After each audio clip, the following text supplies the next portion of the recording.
CO sir থেকে শুরু করে চেয়ারম্যান স্যার যারা ছিল তারা আসলে ভালো ছিল না মানুষগুলো। তারা আমাকে প্রপোজাল করতো যে তোমার ব্যাংক অ্যাকাউন্ট নাই? স্টোরিটা বলেন আমাকে, কি হয়েছে? উনি আমাকে একদিন বলে অফিসে যাইতে, মানে ওই দিন আমাদের অফ ডে ছিল। প্রায় 1 মাসের বেশি কারোর সাথে কথা বলতে পারতাম না। আমারই বান্ধবী, খুব ক্লোজ ফ্রেন্ড, ও মডেলিং করে অনেক। তো মডেলিং করে, ও আমাকে একদিন বলে যে তুমি তো আমার, ওর থেকে নাকি আমি সুন্দর সবাই বলে, আমি জানি না। ও বলে যে তুমি কিন্তু করতে পারো কাজ। তো আমাকে কাজ করার কথা বলেও বলে যে তুমি যে কাজ করবা তোমাকে কিন্তু অনেক ওপেন হইতে হবে। উনি আমাকে বলে যে তোমাকে আমার খুব পছন্দ হয়েছে, তুমি মিডিয়াতে কাজ না করলেও তোমার মান্থলি একটা ইনকামের ব্যবস্থা করে দিব, তুমি আমার সাথে একটা ফ্রেন্ড হও, আমার একটা ফ্রেন্ড দরকার খুব, আমার হচ্ছে অনেক লোনলি লাইফ। আমার মাঝে মাঝে ইচ্ছা করে আমি ফ্যানের সাথে ঝুলে যাই, ফ্যানের সাথে ঝুলে যাওয়াটাই বেশি ইচ্ছা করে মাঝে মাঝেই। আসসালামু আলাইকুম প্রিয় দর্শক এবং শ্রোতা, আল্লাহ সর্বাবস্থায় আপনাদের মঙ্গল করুক সেই শুভকামনা জানিয়ে শুরু করছি লাইফের আরও একটি এপিসোড। নামটা একটু বলতে হবে যে? আমার নাম তান্নি প্রিয়া পিউ। পিউয়ের বয়স কত? আমার বয়স 23 বছর। আর প্রিয় দর্শক এবং শ্রোতা, আপনারা যদি লাইফের এই অনুষ্ঠানে অংশগ্রহণ করতে চান, আপনারা জানেন যে আমাদের 3টা অনুষ্ঠান হয়, সবই লাইফ স্টোরি বেসিস। একটা হচ্ছে লাইফ, যেটা আসলে মাদার প্রোগ্রাম সব অনুষ্ঠান, আরেকটা হচ্ছে ব্র্যান্ডিং বাংলাদেশ, এবং আরেকটা হচ্ছে আপন ঠিকানা। সবগুলো অনুষ্ঠানই সোশ্যাল মিডিয়া কেন্দ্রিক, এবং এই 3টা অনুষ্ঠানে নিয়ে আসছে studio of creative arts limited. লাইফে যে কোনো ধরনের জীবন গল্পই আসতে পারে, যদি সেই গল্প থেকে বটম লাইন বা পুরো গল্পটা শোনার পরে যদি কোনো মেসেজ থাকে। ব্র্যান্ডিং বাংলাদেশে আপনারা জানেন যে সবই ইন্সপিরেশনাল স্টোরি। আপন ঠিকানায় কী হয় সেটা তো আপনারা জানেনই, হারিয়ে যাওয়া মানুষদেরকে দীর্ঘদিন পরে তাদের পরিবারে ফেরানো। তো পিউ, আমি কথা বাড়াচ্ছি না, একেবারে যেখান থেকে বলতে ইচ্ছে করে, যেভাবে বলতে ইচ্ছে করে, ইটস ইওর ফ্লোর। প্রথমত আমি ঢাকাতে জন্মগ্রহণ করি। দেন আমি যখন ক্লাস 4-এ পড়ি তখন আমাদের মানে গ্রামের বাড়িতে আমার বাবা ওখানে আমাদের গ্রামে একটা বাড়ি করে, কারণ আমার দাদি অনেক বয়স্ক, তাকে তো দেখাশোনার জন্য তো একজন দরকার। গ্রামের বাড়ি কোথায় ছিল? কুষ্টিয়াতে। কুষ্টিয়াতে, ওকে। তো তখন আমরা গ্রামের বাড়িতে চলে যাই, গিয়ে ওখানে ক্লাস 5-এ অ্যাডমিট হই। 5, 6, 7 খুব ভালো ছিল। বাবা কি করতেন? বাবা গাড়ির ব্যবসা করে। গাড়ির ব্যবসা বলতে কি রেন্টে কারের ব্যবসা নাকি গাড়ি কিনে? না, রেন্টে কারের ব্যবসা। রেন্টে কার ব্যবসা করেন। মানে আমাদের গ্রামের ওই এলাকাটা হয় কি যে 12-13 বছর হলে মেয়েদের বিয়ে হয়ে যায়, ওরকম ভাবেই আমারও বিয়ের প্রস্তাব আসতে শুরু করে। আপনি কি বড় ছিলেন আপনার পরিবারের মধ্যে? হ্যাঁ, আমি আর আমার একটা ছোট ভাই, আমার 1 বছরের ছোট, জি। মা আর বাবা। তো সেখান থেকে বাবা বললো যে না, এখন তো বিয়ে দিব না, বিয়ে দিলেও মোটামুটি ইন্টার পাস করুক তারপরে বিয়ে দিব। তো আমি স্কুলে যাইতে পারতাম না, যাদেরকে রিজেক্ট করা হয় ওরা আর কি আমাকে খুব টার্গেট করে যে কেন দিবে না বিয়ে। ছেলেটা এসে বলতো ওকে আমি খুব পছন্দ করি, ওকে আমি বিয়ে করতে চাই, মানে বিয়ে করবো, আমার বউ, এরকম কথাও হইতো। তো আমাকে নিয়ে সবাই হাসাহাসি করতো ক্লাসের মধ্যে সবাই, মানে আমার যারা ফ্রেন্ডরা ছিল। আমি যখন স্কুলে যেতাম তখন আমাকে ফলো করতো, প্রভাবশালী ছিল। ওকে। আমি ভয় পেতাম খুব, আমি ছেলেদেরকে দেখতেই পারতাম না, একদমই অসহ্য লাগতো, আমি পছন্দ করতাম না। দেখা গেল আমার যারা বড় বোনরা ছিল ওরা কিন্তু প্রেম করতো, সবাই ফোনে কথা বলতো, আমি আমার মার সাথে চিল্লাচিল্লি করতাম যে এরা এত কথা বলে কেন, কি কথা বলে, ঠিক আছে, এরকম ছিলাম আমি। মানে এরকম অনেকদিন চলতে থাকে, ক্লাস 8-এ উঠে যাই তখন এরকমই চলতে থাকে। তো যখন দেখা গেল যে না অতিরিক্ত হয়ে যাচ্ছে বিষয়টা, তখন মানে ওরা আবার যখন ক্লাস 8-এ উঠে আবারও বিয়ের জন্য। ওরা বলতে কি অনেকগুলো ছিল নাকি কোন একজন, কোন একটা বিশেষ ফ্যামিলি বা? ওরা বলতে ওই ছেলের সাথে আরো কয়েকজন ছেলে ছিল, মানে থাকে না যে একটা ফ্রেন্ডের সাথে তো আরো অনেক ফ্রেন্ড থাকে, চিনতেন আপনি ওদেরকে? চিনতেন আপনি? হ্যাঁ, আমি সবাইকে চিনি। ফ্যামিলিগতভাবে ওদেরকে জানতেন? হ্যাঁ হ্যাঁ, ওদের ফ্যামিলিতে কমপ্লেইন পাঠালেই তো হতো। হ্যাঁ, ফ্যামিলিকেও কমপ্লেন পাঠানো হয়েছে, এমনকি যে চেয়ারম্যান মেম্বার থাকে গ্রামের, বোর্ড হয়, বোর্ড সালিশ যেটা বলে, ওইটাও হয়েছে। ওইটা হওয়ার পরেই ওরা বেশি আরো হয়েছে। বোর্ড সালিশ হলো কেন, কি ঘটনার কারণে হলো? এই যে আমাকে অনেক বেশি ডিস্টার্ব করতেছে, বলতেছে যে উঠাই নিয়ে যাবে, এরকমও হয় যে গাড়ি নিয়ে আসে, আমি গাড়ি দেখলে ভয় পাই, চিল্লানি দিতাম এরকম রাস্তার মধ্যে, তখন মানুষজন আসতো, তখন ওরা আবার চলে যাইতো। বাবা তখন কোথায়? বাবা ঢাকাতে থাকতো। আচ্ছা। বাবা যেত 2 মাস 3 মাস পর পর যেত। আপনাদের ওখানে অভিভাবক বলতে কে ছিল? আমার মা ছিল না ওখানে, আসলে আমার অভিভাবক বলতে কেউ ছিল না, সবাই ঢাকাতে থাকে। সালিশের সিদ্ধান্ত কি হলো? সালিশের সিদ্ধান্ত হলো যে হ্যাঁ তোমার সাথে বিয়ে দেওয়া হবে, ও একটু বড় হোক, ও তো ছোট, ওর বাবা মাও দিবে, এরকম ভাবে মা বাবা দুজনই ডিসাইড করলো যে ঠিক আছে দিব, মানে এখন ওদেরকে তো থামাইতে হবে, ঠিক আছে, সেজন্য বলা হলো যে ঠিক আছে তোমাকে দেওয়া হবে, ও ইন্টারটা অন্তত পাস করুক। কিন্তু ওটা হওয়ার পরে ও আরো বেশি রেগে গেল, মনে হলো যে আজকেই তুলে নিয়ে একটা। বয়সের ডিফারেন্স কত ছিল ছেলের সঙ্গে আপনার? 5 বছর। ও কি পড়তো তখন? আমি যখন 7 মনে হয় ইন্টার ফার্স্ট ইয়ার কি সেকেন্ড ইয়ার এরকম পড়তো, বলতো তুমিও তো ছোট, এরকম বোঝানো হয়েছিল বোর্ডে যে ও বড় হোক তুমিও বড় হও। তারপরে ফ্যামিলি মানে মা বাবাও চাইতো যে না, ওরাও সাপোর্ট দিতে হয়তো, না হলে এত সাহস কেন, কোথায় পাবে। তারপরে এরকম হওয়ার পরে আমাকে তখন আর একা স্কুলে ছাড়তো না, আমি আমার বান্ধবীরা ছিল মানে এলাকার যারা ছিল ওদের সাথে স্কুলে যেতাম। তারপরে কি করলো, আমার মা আমার সাথে যাওয়া আসা করতো। তো স্কুলটাও ছিল প্রায় 2 মাইল দূরে ছিল আর কি আমাদের বাসা থেকে। ও আর ওর বন্ধুরা মিলে ডিসাইড করলো যে আমাকে অ্যাসিড মারবে, বিয়ে যখন দিবেই না, আমি তখন ক্লাস 8 উঠে গেছি, অ্যাসিড মেরে আমাকে মানে শেষ করে দিবে একদম।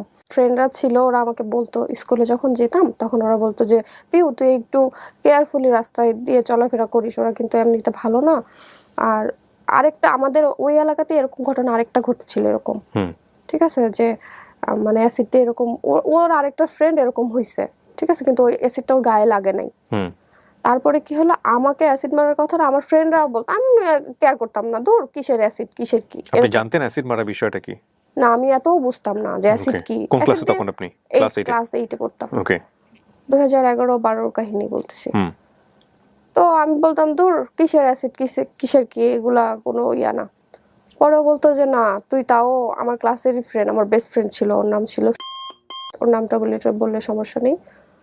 তো ও বলতো যে তুই একটু কেয়ারফুলি, এমনকি ওকে পর্যন্ত মায়ের পর্যন্ত দিছে, ওর সাথে আমার অনেক মিল ছিল, মানে নোট দেয়া থেকে শুরু করে আমরা সব একসাথে করতাম।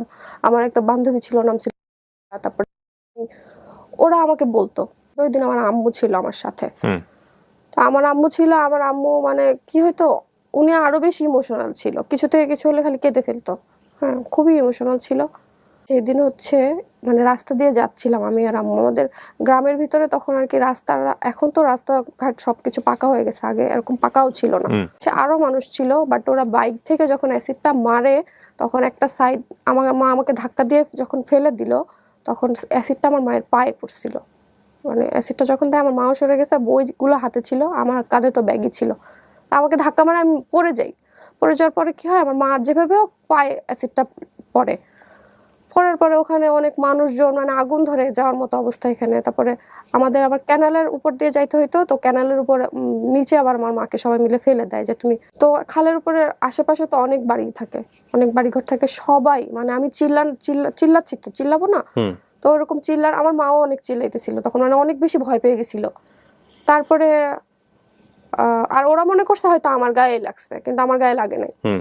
তারপরে সবাই যখন জড়ো হয়ে যায়, অনেক মানুষ যখন চলে আসে, তারপর আমার মাকে কি করলো, ওরা সবাই মিলে খালের মধ্যে ফেলে দিল, মানে তুমি খালের মধ্যে যাও। তারপর ওখান থেকে হসপিটালে নিয়ে যাওয়া হয় মাকে। তারপর ওখানে প্রায় 5-6 দিন মতো হসপিটালে ছিল।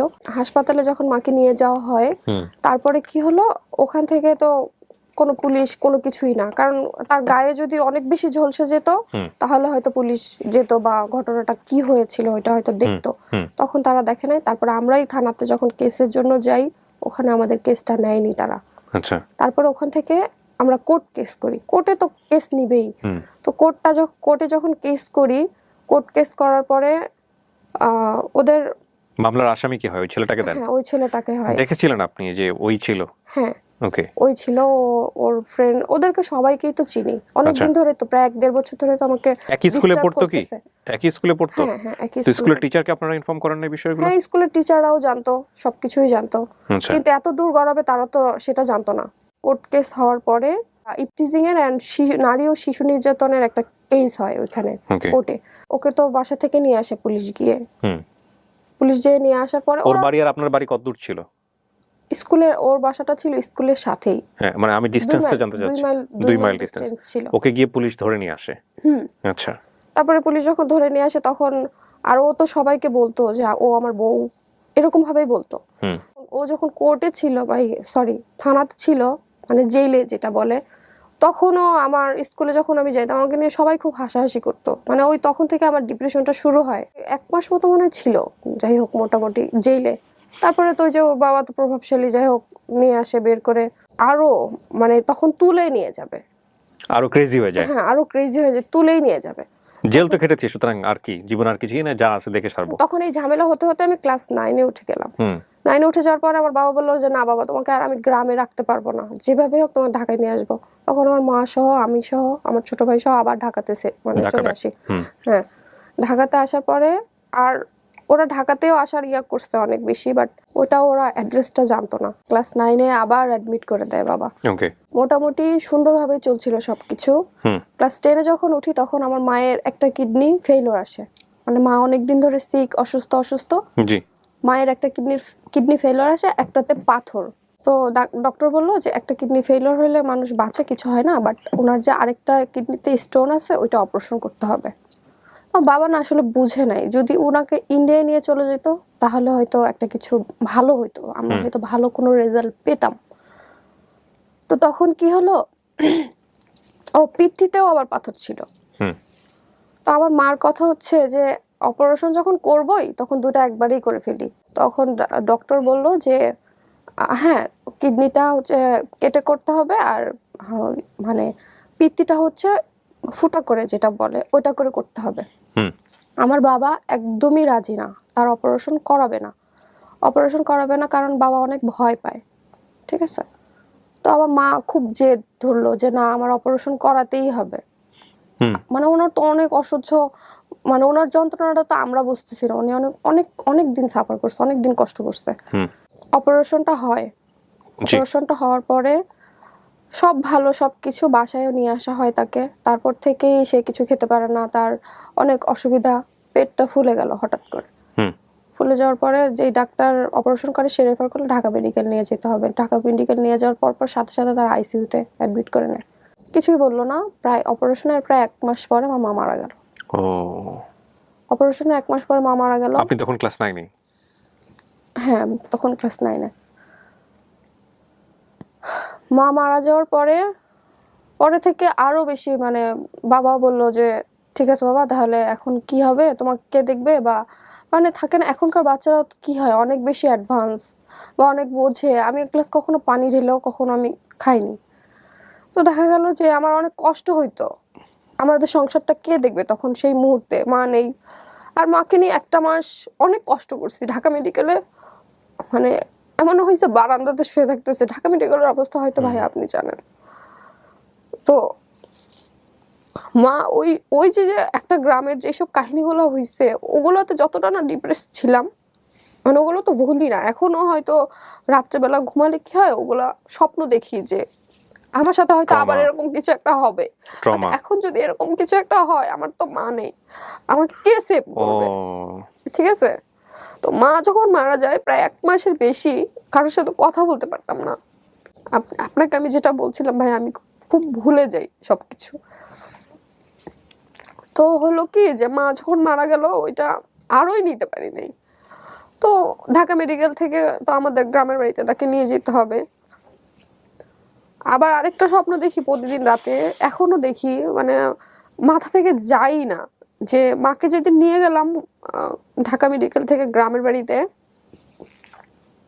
যে অ্যাম্বুলেন্স তো অনেক জোরে স্পিডে চলে, তো মায়ের লাশটা যখন মানে ঝাঁকিতে লড়ে না, মানে হয়তো, তা আমার মনে হচ্ছিল কি আমার মা বেঁচে আছে।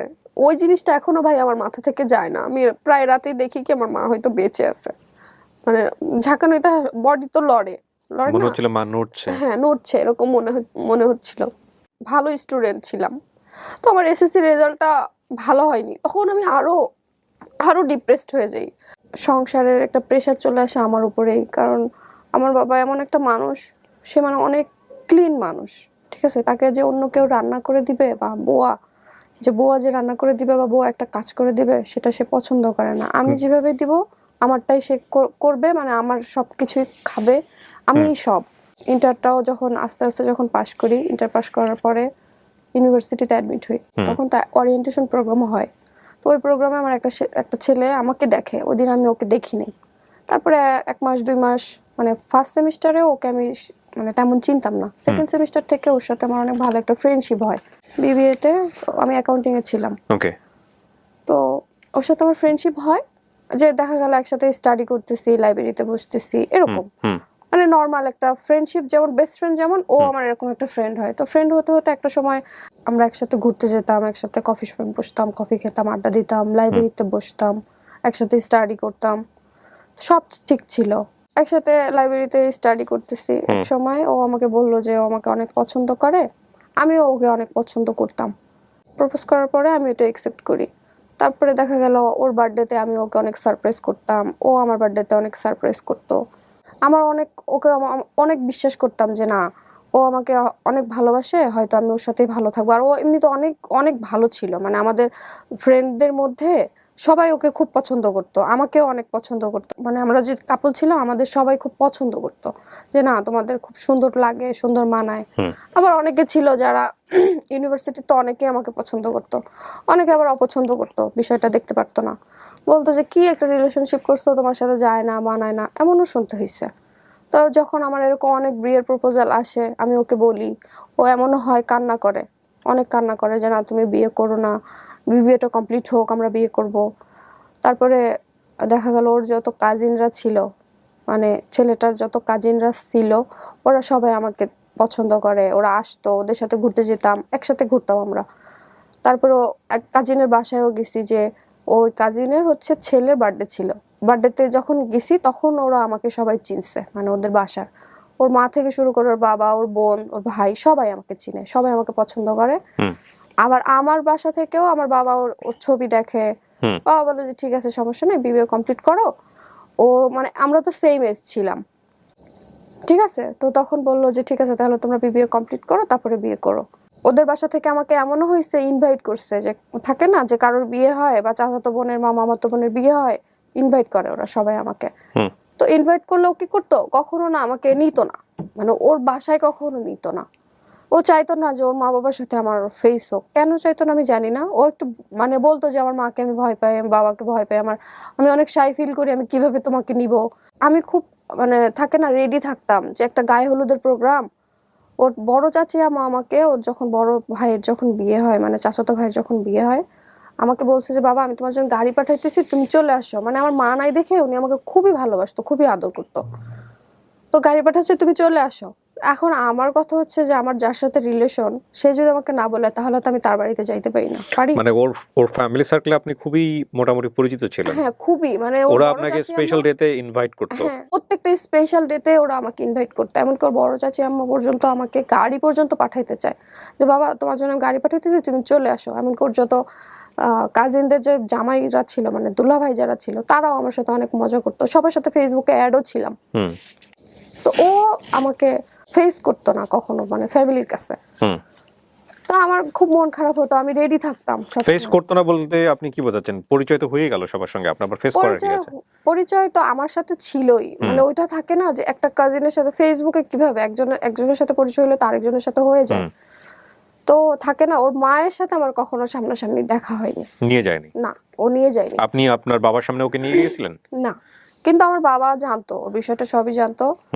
আমি ওর ছবি বললাম তো, আমার বাবা রাজি ছিল। বাবার এখন আমার বাবা তো মেয়ের বাবা, উনি তো আর যেচে তো আর সম্পর্ক করতে যাবে না।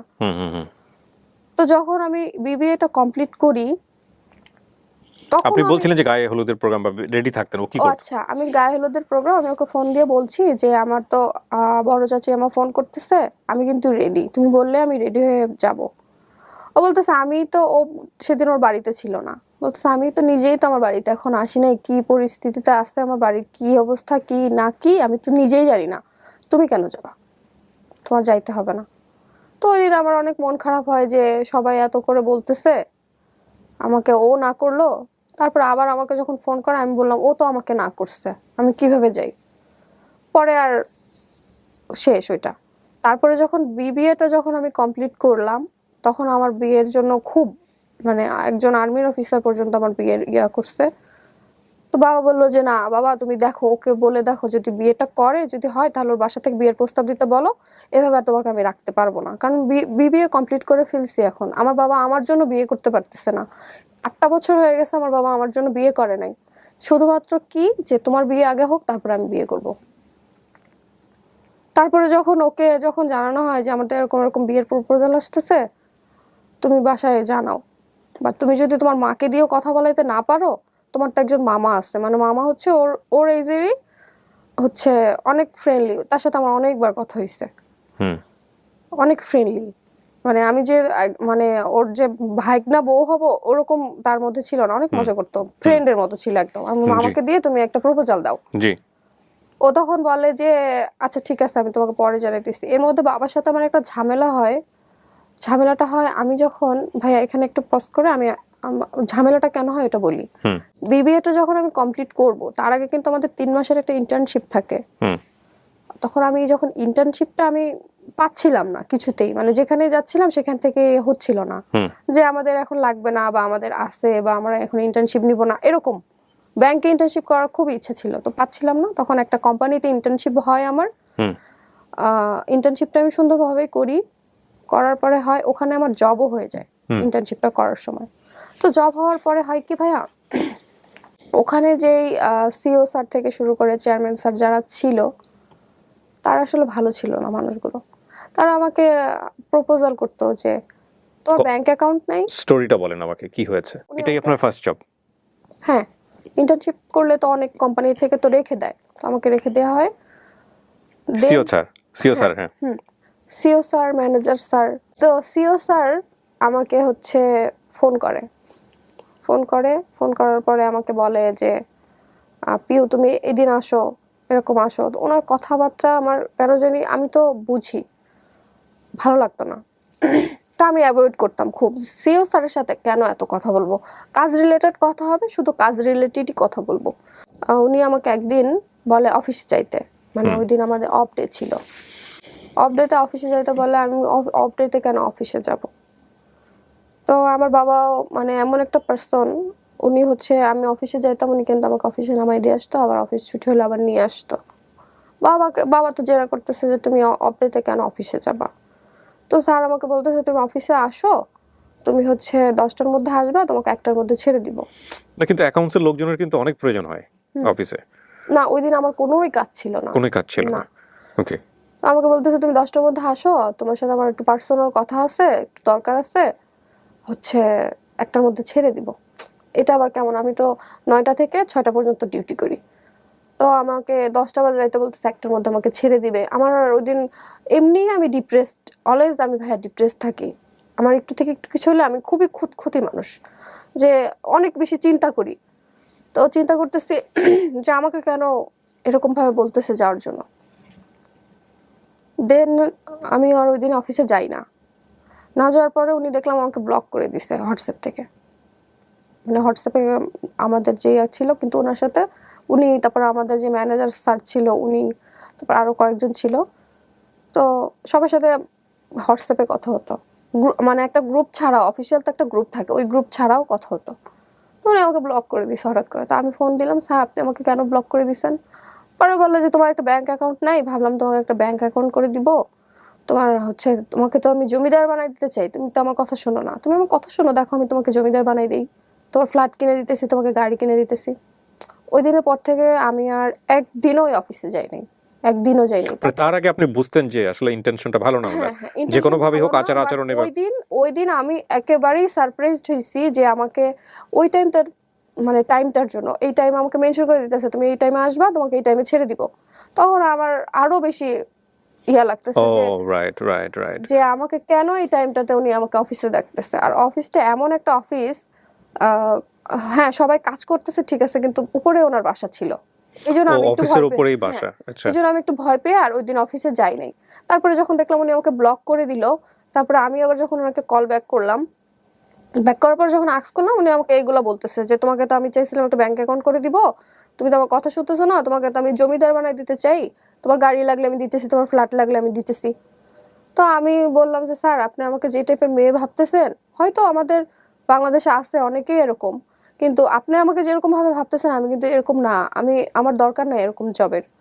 আমাকে একদিন আমার ম্যানেজার স্যার ফোন দেয়, ফোন দেওয়ার পরে বলতেছে কি ব্যাপার পিউ তুমি অফিসে আসতেছো না? আমি কিন্তু কোনো রেজিস্ট্রেশনও দেই নাই, কিছুই দেই নাই, হুট করে আমি অফিসে যাওয়া বাদ দিয়ে দিছি। তো ম্যানেজার স্যার ফোন করে বলে তোমাকে আমি এত পছন্দ করি, এত কিছু করি। উনি আমাকে এমনিতে অনেক হেল্প করতো, কাজে হেল্প করতো, কিন্তু ওনার ইন্টেনশনটাও আমি বুঝতাম যে এত কেন হেল্প করবে, আরো এমপ্লয়ি তো আছে, ওদেরকে হেল্প করতেছে না, আমাকেই কেন এত হেল্প করতেছে। তো আমাকে উনি বলে যে তোমাকে তো আমি অনেক পছন্দ করতাম, তোমার কি হলো না হলো, কে কি বললো না বললো, আমাকে তো তুমি বলতে পারতা আন্দাজি। মানে উনি হয়তো ভাবছে হয়তো কিছু একটা হইতে পারে এখানে, সামথিং ইজ রং, উনি হয়তো ভাবছে। ভাবার পরে আমাকে ফোন দিয়ে বলতেছে প্রায় 4-5 দিন পরে অফিসে যাওয়া হুট করে, কারণ আমি একদিনও অফিস মিস দেই না। তো হঠাৎ করে মিস দিতেছি বা কোনো প্রবলেম হলে তো তাকে অন্তত জানাবো যে আমার এই প্রবলেমের জন্য আমি অফিসে আসতেছি না। দেন হচ্ছে এরকম অবস্থা হওয়ার পরে উনি আমাকে বলে যে তোমাকে আমি এত পছন্দ করতাম, তুমি আমাকে জানাইতে পারতে। আপনাকে আমি কি জানাবো? আবার ম্যানেজার এটা বলতেছে? হ্যাঁ, আপনাকে আমি কি জানাবো, আপনি কি জানতে চান? পরে বলে তোমার কি সিও স্যারের সাথে কোনো ঝামেলা হয়েছে? না, আমার কেন ঝামেলা হবে? কয় তাহলে অফিসে আসতেছো না? মানে হয়তো ওর এরকম হয়তো আরো কাহিনী কোনো মেয়ের সাথে হয়তো হইছে, হয়তো সে জানতো, বা হুট করে অফিসে আসা, কোনো কিছু না দিয়ে, কোনো কিছু না নোটিস না করেই। আমি বলতেছি না, আমার কারোর সাথে কিছু হয় নাই, আমার হচ্ছে ফ্যামিলি প্রবলেম, আমি জবটা করতে পারবো না, তাই আমি অফিসে আসতেছি না, আপনি আমাকে আর কখনো ফোন করেন না।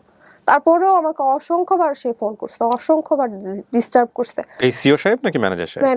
ম্যানেজার সিও তো আমাকে ব্লক করেই দিল সাথে সাথে। হোয়াটসঅ্যাপ থেকে করার পরে আমি যখন কথা শেষ করলাম, উনি আমাকে ফোন থেকেও ব্লক করে দিল। মানে আমি তো ওনার প্রপোজালে রাজি না। দেন হচ্ছে ম্যানেজার আমাকে খুবই ডিস্টার্ব করছে কিছুদিন। তারপরে আমি যখন আপনি দেখলাম, কার সাথে শেয়ার করতেন এই বিষয়গুলো যখন এই যে ডিস্টার্বটা হচ্ছে? বয়ফ্রেন্ডের সাথে শেয়ার করতে পারতেন, বা আমি আপনার এগুলো বাবার সঙ্গে? কখনো কারোর সাথে শেয়ার করি নাই, কখনোই করি নাই। এটা তো আরো বেশি ডিপ্রেস করে মানুষকে। হ্যাঁ, আমি শেয়ার করতে পারি না। কেন বাবার সাথে সম্পর্কটা ছিল না যে বাবা আমার সাথে এরকম হচ্ছে? বাবার সাথে সম্পর্ক ভালো বলতে, বাবার সাথে তো আপনার সাথে আমি যেভাবে মানে সবকিছু বলতেছি, বাবার সাথে এরকম বলি নাই। বাবাকে বলছি, বাবা আসলে আমাদের সিও স্যার ভালো না, বা ওনারা হয়তো আমাকে যেভাবে, হয়তো ওনারা আমাকে খারাপ মেয়ে ভাবছে, বাবাকে এভাবে বলছি। সেজন্য বাবা আমি জবটা করতে পারলাম না, আমি জবটা করব না। আর ওখানে হয়তো কি যে আরো যারা এমপ্লয়ি ছিল, ওরা 18K হয়তো স্যালারি পেত, আর আমাকে ওরা 22 দিত।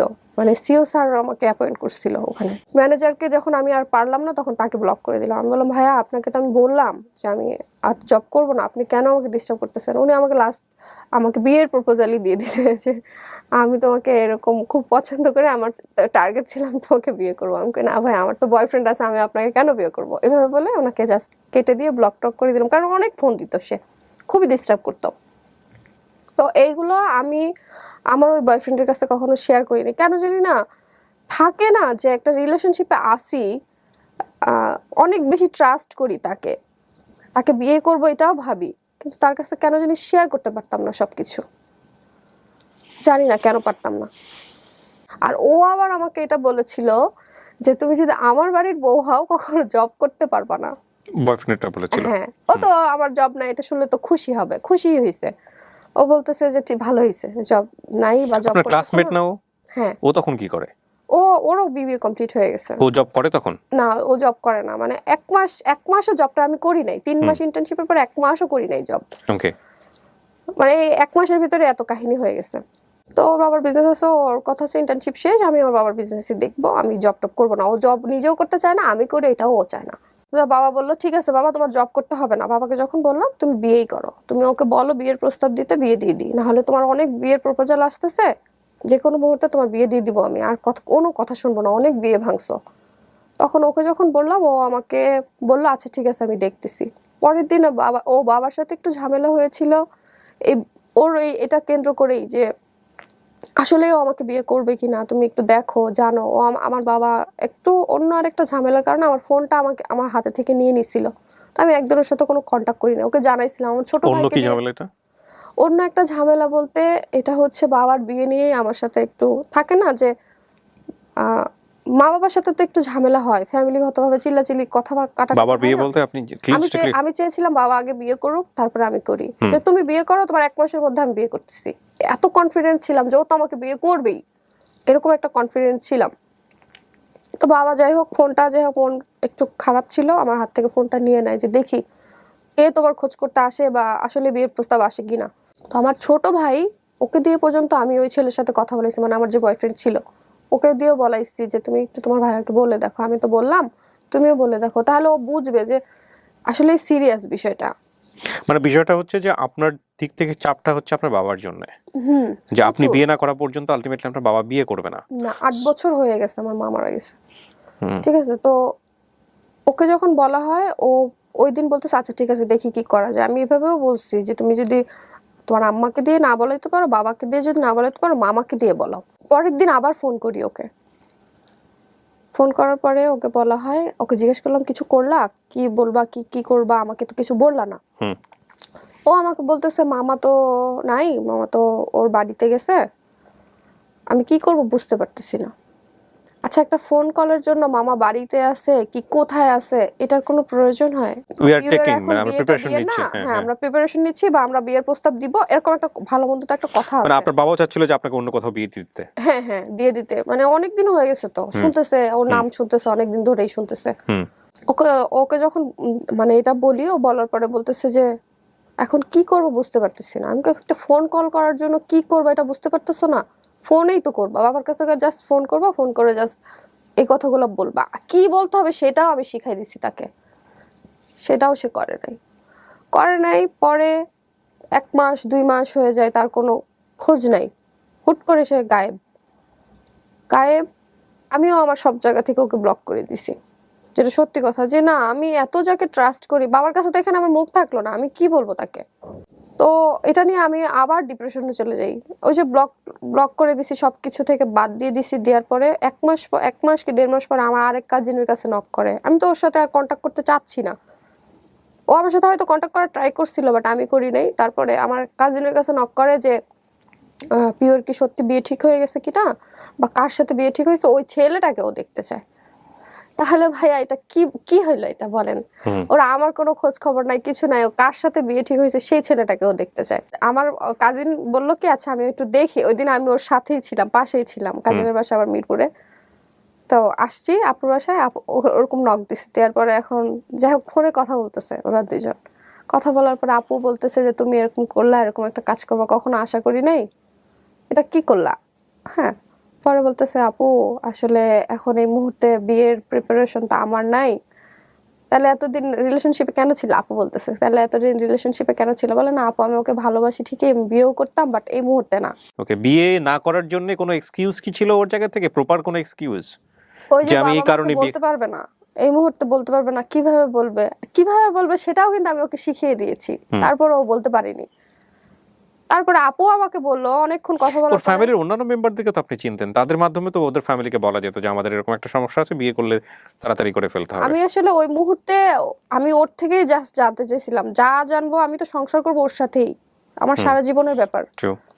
আমি ওর থেকেই শুনতে চাই, আমি আর আদার্স ফ্যামিলির কারোর থেকে কিছু শুনতে চাই না, কারণ তাদের সাথে তো আমি সংসার করবো না, আমি তাদের সাথে থাকবো না।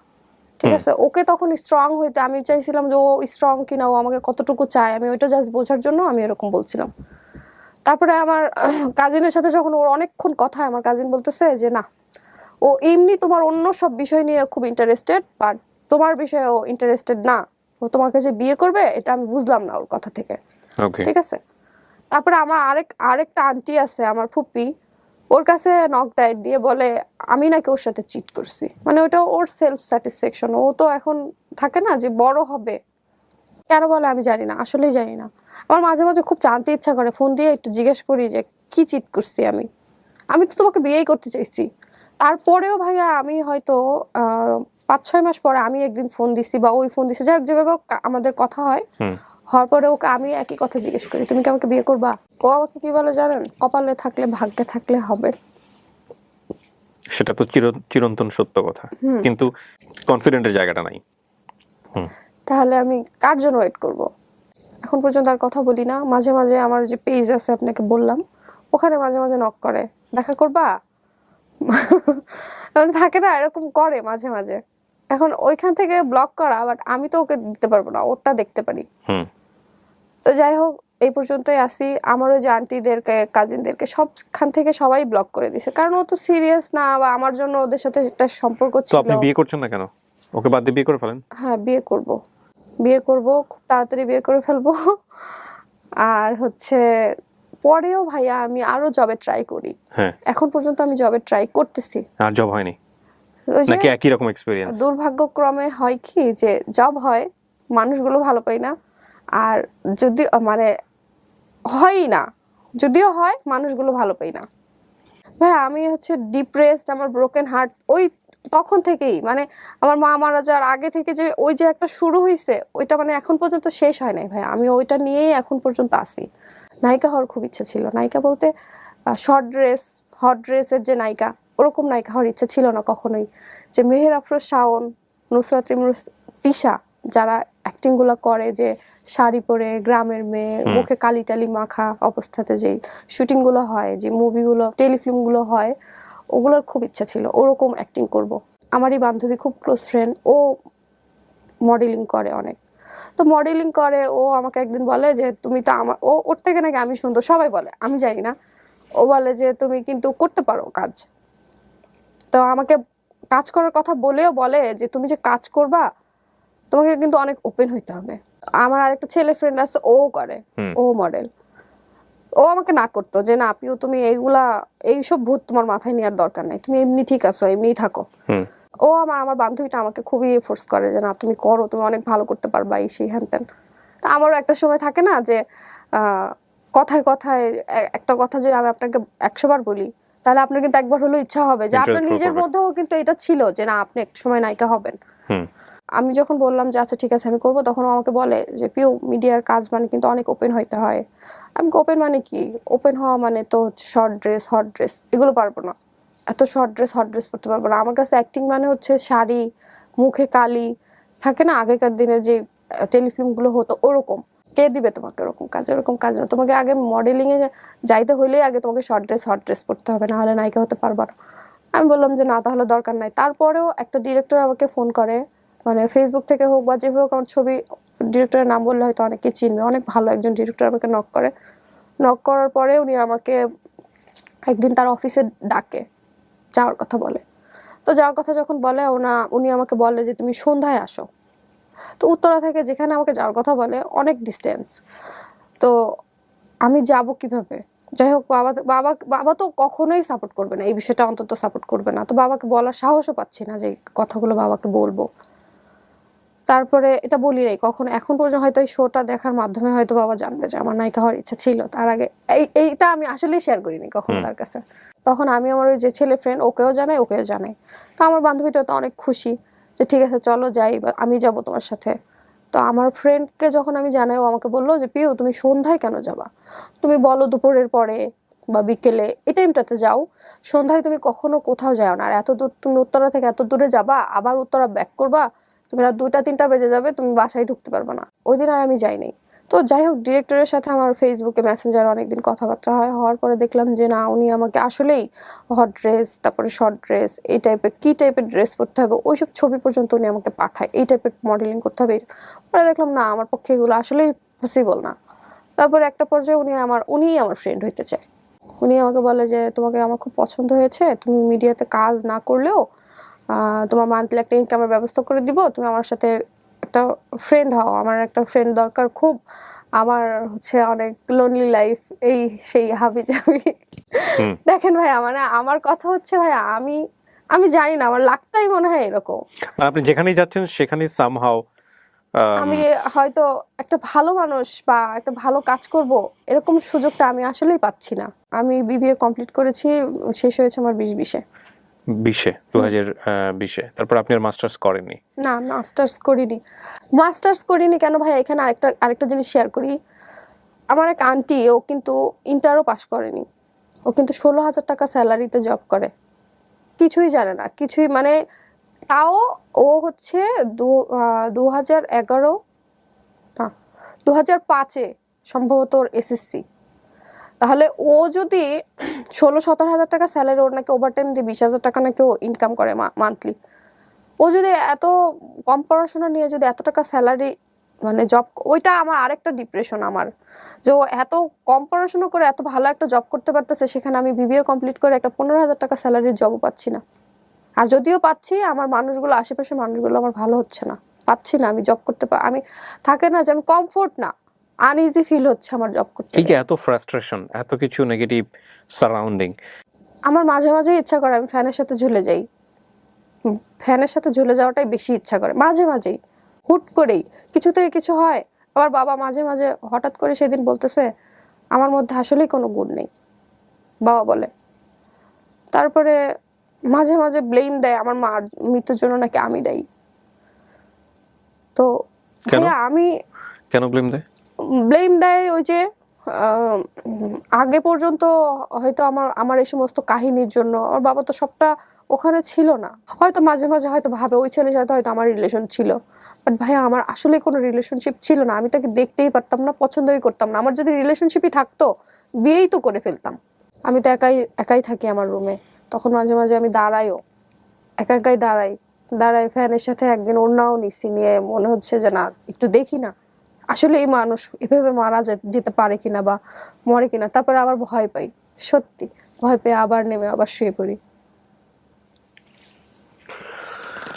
আজকের এই গল্পটা আমি যখন শুনছিলাম তখন আমার কাছে মনে হচ্ছিল যে এটার এন্ডিংটা কি হবে, এটার ফিনিশিং লাইনটা হচ্ছে এটা। একটা হচ্ছে আমরা সবসময় ছোটবেলাতে একটা কথা বলেছি, সেটা হচ্ছে prevention is better than cure. এটা ডাক্তাররা বলেন, প্রতিরোধ প্রতিকারের চেয়ে উত্তম। এই যে আমাদের সোশ্যাল মিডিয়াতে এত এত সুইসাইডের ঘটনা আসে, কিংবা আমি যে লাইফ স্টোরিগুলো আপনাদের এখানে পোর্ট্রে করি, যারা সুইসাইড থেকে ফিরে এসে নিজের জীবনকে অনেক সুন্দর করে, এই যে ঘটনাগুলো আসে, সেগুলো শুধুমাত্র খুব চুম্বক লাইনে, টুইস্টিং কিছু লাইনে গণমাধ্যমে আসে। আমরা পিছনের ব্যাকগ্রাউন্ডে যাই না। আল্লাহ মাফ করুক, আজকে এই যে পিউ যে গল্পটা বললো, ধরেন পিউ যদি কোনো কারণে এরকম একটা ঘটনার শিকার হয়ে যেত, পিউকে নিয়ে যদি সোশ্যাল মিডিয়া থেকে কোনো কিছু বলতো বা কিছু হতো, হয়তো বা এরকম একটা লাইন আসতো যে প্রেমের বিশ্বাসঘাতকতায় বা প্রেম করে বিয়ে না করাতে তরুণীর আত্মহত্যা। ওটা চুম্বক লাইন, এবং ওটা ভিতরে ঢোকার পরে হয়তো বিস্তারিত জানাও যেত না, 2 থেকে 3 মিনিটের একটা ভিডিও। তারপরে দেখা গেল গণহারে গালিগালাজ, হ্যাঁ, ভিডিওর নিচে সমানে গালিগালাজ, হয়তো ঘটনার ভিতরে যাওয়া হতো না। কিন্তু ওর গল্পটা আপনি দেখেন, ক্লাস 6-7 থেকে শুরু, সামাজিক বাস্তবতা, পারিবারিক বাস্তবতা, মাকে হারানো, এবং তারপর ইউনিভার্সিটি লাইফ পর্যন্ত যেখানে যেভাবেও গেছে, ব্যক্তিগত লাইফ থেকে শুরু করে পারিবারিক লাইফ, সেখানেও একটা টেনশন, আমার বিয়ে না হলে বাবার বিয়ে হচ্ছে না। আমরা আসলে যেরকম একটা সমাজে বসবাস করছি, সামহাও আমাদের লাইফস্টাইল বলেন বা সমস্ত কিছু বলেন, আমাদের ফ্রাস্ট্রেটেড হওয়ার মতো, আমাদের আসলে সুইসাইড করার মতো অসংখ্য উপসর্গ রয়েছে এই সমাজে, পারিবারিক অবয়বে। তো আমার কেন জানি মনে হয় যে আসলে শুধুমাত্র ব্রেন স্টর্মিং করে, মোটিভেশন দিয়ে এই জায়গাগুলো থেকে বের করে নিয়ে সেই জায়গাটা কতটুকু কিওর করা সম্ভব আমি জানি না। তবে এই আত্মহত্যা বা এই যে আত্মহত্যার মতো জায়গায় চলে যাওয়া, এটার জন্য সমাজ, সামাজিকতা, সার্বিক পরিস্থিতিও অনেক অনেক বেশি দায়ী। আপনি তো নিজে শিক্ষিত মানুষ, এখান থেকে বের হতে পারেন কিভাবে? আপনি আমাকে এটা বলেন, আপনার কি মনে হয় কি করা উচিত? কারণ আমার তো মনে হয় বাবার প্রতি একটা ইনজাস্টিস হচ্ছে, হ্যাঁ, আর বিয়ে করা মানেও যে একটা সুন্দর জীবন, এটারও কোনো গ্যারান্টি নেই। এই জন্যই তো আমার কথা হচ্ছে ভাই, আমি না হুট করে একটা মানুষকে বিয়ে করতে পারবো না। আমার তাকে অনেক টাইম নিতে হবে, আমার জানতে হবে, বুঝতে হবে, কারণ আমার সারা জীবনের ব্যাপার। এগ্রিড। আমি আসলে কি করব, আমি নিজেই এখন। আপনি পুরো গল্প শুনে আমার কাছে যেটা মনে হয়, এখানে যারা অনেকেই আছেন কমেন্টস করবেন, এরকম একটা জায়গাতে একটা মেয়ের কি করা উচিত। ডেফিনেটলি আপনার মতো সিচুয়েশনে বাংলাদেশের অনেক মেয়েরাই থাকেন, বিভিন্ন প্রেক্ষাপটে, বিশেষ করে জবে গিয়ে বিভিন্ন রকমের হ্যাসেলের শিকার হওয়া। এছাড়াও এটাই হয়তো ভাইয়া, সবাই হয়তো, আমি হয়তো আজকে সাহস করে এসেছি আপনাকে জানাচ্ছি, আমার মাধ্যমে হয়তো অনেক মেয়েরা জানতে পারবে বা আমার লাইফের সাথে রিলেট করতে পারবে তারা। তো আমি বলবো যে ওই আপুগুলা যারা এরকম আমার মতো হচ্ছে বা এরকম মানে মুখোমুখি হচ্ছে এই প্রবলেমগুলোর, তাদেরকে একটাই রিকোয়েস্ট করবো, আপু এই জিনিসগুলো থেকে বের হয়ে আসেন, এরকম জব করার দরকার নেই। এছাড়াও সবচাইতে বড় যে জিনিসটা দরকার, সেটা আমি মনে করি যে প্রত্যেকটা, আমরা যে ধরনের ক্যাপিটালিস্টিক সোসাইটিতে বর্তমানে বসবাস করি, সেখানে ছেলে হোক মেয়ে হোক নির্বিশেষে সবার নিজের বৈধ অর্থ রোজগারের পন্থা অবশ্যই থাকা উচিত। নইলে একটা মানুষ, বলতে চেয়েছিলাম, রাইট, একটা মানুষ কখনোই সিদ্ধান্ত নিতে পারবে না। রাইট, আপনি যদি নিজে থেকে নিজের সিদ্ধান্ত নিতে চান এবং সেই সিদ্ধান্ত নেওয়ার জন্য আপনার অর্থের প্রয়োজন, অর্থ দরকার মানে হচ্ছে আপনার আয়ের প্রয়োজন। এখন আয় মানেই আমাদের একটা বেসিক কনসেপশন সবার মাথার মধ্যে আছে, একটা চাকরি। আয় মানেই হচ্ছে কোনো একটা প্রতিষ্ঠানে যাবেন, গিয়ে চাকরি করতে হবে। এই জায়গাটাকেও একটু ব্রডার জায়গা থেকে দেখতে হবে। হ্যাঁ, আপনি যদি নেগেটিভভাবে চিন্তা করতে চান, এত নেগেটিভ উপসর্গ আমাদের চারপাশে যে আপনার চিন্তা করার এলিমেন্টের অভাব হবে না। একটু আগে আপনি চিন্তা করলেন এসএসসি পাস করে একটা মানুষ 15,000-16,000 টাকা বেতন পায়, সেখানে আমি 15-16,000 টাকা বিবিএ কমপ্লিট করে একটা জব পাইতে গেলে আমাকে ধরনের হেসেল পোহাতে হচ্ছে, হুইচ ইজ অ্যাবসলিউটলি ট্রু। আবার কিছু মানুষ আছে একাডেমিক্যালি লেখাপড়া না করেও লাখ লাখ টাকা মাসে ইনকাম করে। তো আপনি এইভাবে এক্সাম্পল দিলে কিন্তু অনেক বেশি পিছিয়ে যাবেন। তার চেয়ে বরং আমি আপনাকে বলবো, চেষ্টাটা কখনোই গিভ আপ করা যাবে না। এটা খুব কমন একটা কথা, এটা আপনি জানেন। তারপরেও আমি বলছি, পৃথিবীর সব মানুষই ভালো মানুষ না, পৃথিবীর সব মানুষই খারাপ মানুষ না। সুতরাং আপনার চেষ্টা অব্যাহত রাখতে হবে, কারণ পৃথিবীতে অসংখ্য মেয়ে আছেন যারা নিজেদের যোগ্যতায়, নিজেদের কাজ দিয়ে নিজেকে প্রমাণ করেছেন, এবং তারা হয়তো আপনার মতো পরিস্থিতি ফেস করেছেন অথবা করেননি, অথবা একেবারেই ডিফারেন্ট একটা সিচুয়েশন ফেস করেছেন। বাট প্রত্যেকের লাইফই কোনো না কোনোভাবে স্ট্রাগল ছিল। ডেফিনেটলি ছিল, সেটা হয়তো ডিফারেন্ট ওয়েতে ছিল, একটা ছেলের জীবনও থাকে। আপনার ফার্স্ট এবং ফরমোস্ট ডিউটি হচ্ছে রাইট নাও এটা। তারপরে আপনি আপনার পারিবারিকভাবে সিদ্ধান্ত নেন, বাবার সাথে বসে সিদ্ধান্ত নেন যে বিয়েটা আপনি কীভাবে করবেন। আর আপনার বাবা অবশ্যই বেস্ট একজন বাবার ব্যাপারে কোনো সন্দেহ নাই। এই কারণে সন্দেহ নাই যে আপনার বাবা সে চিন্তা করেছে যে আমি একটা মানুষকে বিয়ে করে নিয়ে আসবো এখানে, তারপরে আমার সন্তানরা যাতে কোনোভাবেই একটা প্রবলেমের মধ্যে না পড়ে, মনোজাগতিক টানাপোড়েনের মধ্যে না পড়ে, সেই জায়গাটা সে সেভ করতে চায় বলেই এত বড় স্যাক্রিফাইসটা সে করেছে। তো আমার মনে হয় সেই জায়গাটাকেও আপনাদের অনেক বেশি রেসপেক্ট করা উচিত, স্যালুট করা উচিত। আরেকটা কথা বলতে আমি ভুলে গেছি, সেটা হচ্ছে ওই যে ছেলেটা জেল থেকে ফিরে আসলো, জেল থেকে ফিরে এসে কি করেছিল জানেন? আমি তখন তো স্টুডিওতে পিকচার তোলা হইতো, মানে স্কুলের ছবি দিতে হলে তো স্টুডিওতে তুলতে হইতো। ও আমার এতটুকু নিয়ে পর্যন্ত ভাইরাল করে দিয়েছিল। তো আপনি পুলিশের অ্যাকশন নেননি কোনো পরবর্তীতে? হ্যাঁ, ওই যে বললাম পুলিশের কাছে গেলে তো আমরা কোনো হেল্প পেতাম না। হ্যাঁ, আপনি এখন যদি এই ইস্যু নিয়ে যদি, প্রথম কথা হচ্ছে এটা যদি কেউ করে থাকে, আমি কেউ দিয়ে উদাহরণ দিচ্ছি, কেউ যদি এটা কারোর সাথে ব্যক্তিগত সম্পর্ক স্থাপন করেও থাকে, সেই ব্যক্তিগত সম্পর্কের কোনো কিছু পাবলিকলি আনলে বাংলাদেশে এটা সাইবার ক্রাইম, ভয়ঙ্কর রকমভাবে ক্রাইম, বেইল ছাড়া ক্রাইম। আমি যতদূর জানি যে এই ধরনের ক্রাইমে কোনো জামিন হয় না, আমি যতটুকু জানি। এবং এটার বিরুদ্ধে বাংলাদেশ সরকার খুব সোচ্চার। মাঝখানে আমরা দেখব যে সাইবার ক্রাইম এটা হওয়ার আগ পর্যন্ত এগুলো খুব বেশি হতো, একটা মেয়েকে হেনস্থা করা। এখনো যে টুকটাক হয় না তা কিন্তু না, কিন্তু এগুলো হলে এগুলোর খুব মারাত্মক অ্যাকশন আছে, সঙ্গে সঙ্গে পুলিশ অ্যাকশন নিয়ে ফেলে। আগে কিন্তু এত ছিল না, আগে এত ছিল না, এবং এগুলো খুব ভিগোরাসলি হতো। আমরা সেলিব্রিটি থেকে শুরু করে বিভিন্ন ইয়ের দেখেছি। এখন এমন হয়েছে যে পুলিশ স্বপ্রণোদিতভাবে এই জিনিসগুলোকে দমন করার জন্য চেষ্টা করে। সো এটা যদি কেউ করে, এটা যদি ধরেন ব্যক্তিগত জীবনে তাদের মধ্যে সম্পর্ক ছিল, একটা হচ্ছে সম্পর্ক না থাকা, ইচ্ছা করে হেনস্থা করার জন্য করেছে এটা একটা।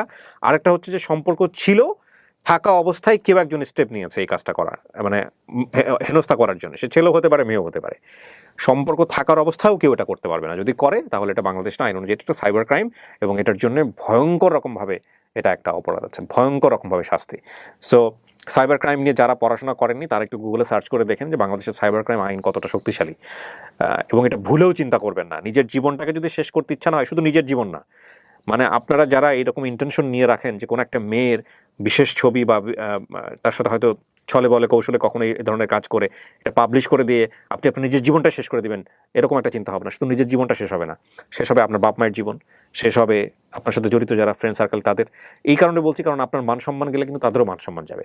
সুতরাং এই ধরনের কাজ দয়া করে একেবারেই করবেন না, তো করবেন না, চিন্তাও মাথায় আনবেন না। হ্যাঁ, so thank you so much, আপনি অনেক ভালো থাকেন, শুভকামনা থাকছে আপনার জন্য। আর নেভার গিভ আপ, ওকে, কখনো গিভ আপ করবেন না। শেষ করছি আজকের লাইভ, এবং আমি প্রথমেই বলে নিয়েছিলাম যে লাইভ মানে হচ্ছে এনি কাইন্ড অফ স্টোরি যেটার বিভিন্ন রকমের অ্যাঙ্গেল আছে, একটা চিন্তার জন্ম দিতে পারে এই ধরনের গল্প। তো সেই জায়গাটা থেকে আজকের এই গল্পটার এন্ডিং লাইন নাই, ফিনিশিং লাইন নাই, বাট চিন্তার অনেকগুলো জায়গা আছে, এটাই আমি বলবো। অনেক ধন্যবাদ, আজকের মতো এই পর্যন্তই, আবারও দেখা হবে। আসসালামু আলাইকুম।